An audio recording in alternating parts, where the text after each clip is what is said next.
నమస్తే, నేను మీ శ్రీజ. ప్రస్తుతం మనతో పాటు ప్రముఖ వేదిక్ ఆస్ట్రాలజర్ సురేష్ గారు ఉన్నారు. ఆయనతో మాట్లాడదాం.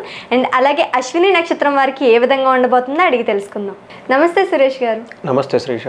అక్టోబర్ 2024కి అశ్విని నక్షత్రం వారిని కానీ మనం చూసుకుంటే వారికి ఏ విధంగా ఉండబోతుంది, వాళ్ళు ఏ జాగ్రత్తలు వహించాలంటారు? చాలా మంచి క్వశ్చన్. అక్టోబర్ మంత్ మనకు రాగానే ఏమవుతుందంటే మనకి ఆశ్వీజ మాసంలో స్టార్ట్ అవుతుంది. ఈ మంత్లో మనకి చాలా పండగలు విశేషాలు, దసరా దగ్గర నుంచి దీపావళి వరకు మధ్యలో అన్ని చాలా మంచి ముహూర్తాలు కూడా ఉన్నాయి. ఈ మంత్లో అశ్విని నక్షత్రం వాళ్ళకి ఎలా ఉందో మనం చూద్దాము. వీళ్ళకి నామ నక్షత్రం ప్రకారం కనుక చూసుకుంటే చూచే చోళ అనే లెటర్స్తో ఉన్న వాళ్ళు కూడా ఇదే మనకు అప్లై అవుతుందని చెప్పుకోవచ్చు. వీళ్ళకి ఈ నక్షత్రానికి అధిపతి కేతు. వీళ్ళకి దేవతలు వచ్చేటప్పటికి అశ్విని దేవతలు వచ్చేటప్పటికి వీళ్ళకి అధిదేవతలు అని చెప్పుకుంటారు అనమాట. ఫస్ట్ మనకు చూసుకుంటే దీర్ఘకాలంగా ఎఫెక్ట్ అంటే వచ్చి 3 months 4 months వీళ్ళకి ఎలా ఉండబోతుందంటే మనకి గురువు వల్ల శని వల్ల రాహుకేతుల వాళ్ళకి ఎలా ఉంటుంది, చాలా ఫేవరబుల్గా ఉందని చెప్పుకోవాలన్నమాట. సో వీళ్ళకి ఏ విధంగా ఫేవరబుల్గా ఉంది, వీళ్ళకి సంపద వస్తుంది, ఓకే, ధనం వస్తుంది, తర్వాత ధనలాభము సుఖం కూడా వచ్చేస్తుంది. అయితే కొన్ని విషయాల్లో రాహు ఉండటం వల్ల మెంటల్గా అప్సెట్ అయ్యే అవకాశాలు కూడా ఎక్కువగా ఉన్నాయి. ఇదేంటంటే మేజర్ ప్లానెట్స్ని బట్టి.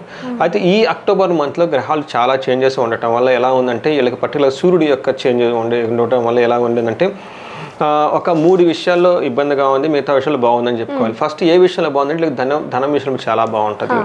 ఆ తర్వాత రాజ్య లాభము అంటే వీళ్ళు కనుక ప్రమోషన్స్ కానీ ఏమైనా కనుక ఎక్స్పెక్ట్ చేసుకుంటే అవి వచ్చే అవకాశం ఎక్కువగా కలిసి వస్తుంది. కరెక్ట్. అయితే 2 విషయాల్లో వీళ్ళు జాగ్రత్తగా ఉండాలి. ఒకటి హెల్త్ విషయం సంబంధించి చాలా కేర్ఫుల్గా ఉండాలి. తర్వాత వచ్చేటప్పటికి వీళ్ళు మార్స్ వల్ల గొడవలు పడే అవకాశం ఎక్కువగా ఉంది కాబట్టి అది కొంచెం కంట్రోల్లో ఉంటే ఏదన్నా మీకు ఎవరైనా ప్రొవోక్ చేసినా కానీ టెన్షన్ పడకుండా పేషెన్స్ కనుక ఉంటే ఆ టయాన్ని కనుక పాస్ చేస్తే తర్వాత బాగుంటుందని చెప్పుకోవాలి. ఆ తర్వాత అక్టోబరు 30th అంటే ఒక మధ్యలో అక్టోబర్ ఒక 15 days మధ్యలో వీళ్ళకి వచ్చే ఫైనాన్షియల్గా ఇబ్బంది పడే అవకాశం కూడా ఎక్కువగా ఉంది. బట్ ఓవరాల్గా చూసుకుంటే బాగుందని మన అశ్విని అని మనం చెప్పుకోవాలి. ఇంకో కొన్ని విషయాలు కనుక చూసుకుంటే వీళ్ళకి మనకి ఏమంటే మృత్యు నక్షత్రం అని చెప్తారు అనమాట. అట్లాంటి వీళ్ళకి నైదన తారలో గురువు ఉండటం వల్ల హెల్త్ విషయంలో కొంచెం అప్సెట్ అవకాశం ఎక్కువగా ఉంది. లత్త ఉండటం వల్ల అది కూడా బ్రదర్స్ ద్వారా కానీ లేదంటే అగ్రెసివ్గా ఉండి లేదంటే రాంగ్ డిసిషన్ తీసుకునే అవకాశం ఎక్కువగా ఉంది. కాబట్టి సో ఈ విషయాన్ని గమనించుకొని కొంచెం కేర్ఫుల్గా ఉంటే చాలా బాగుంటుంది. అశ్విని నక్షత్రాలు ఓవరాల్గా బాగుందని మనం చెప్పుకోవాలి. ఈ మంత్లో వాళ్ళకి అష్టైశ్వర్యాలు బాగా కలగాలని మనం కోరుకుందాం అండి. మన దగ్గర ఈ స్క్రీన్ మీద కనిపిస్తుంది నెంబర్ కనుక మనకు కనెక్ట్ అయితే మనం యాక్చువల్గా వాళ్ళకి హెల్ప్ చేయొచ్చు. Thank you sir. Thank you.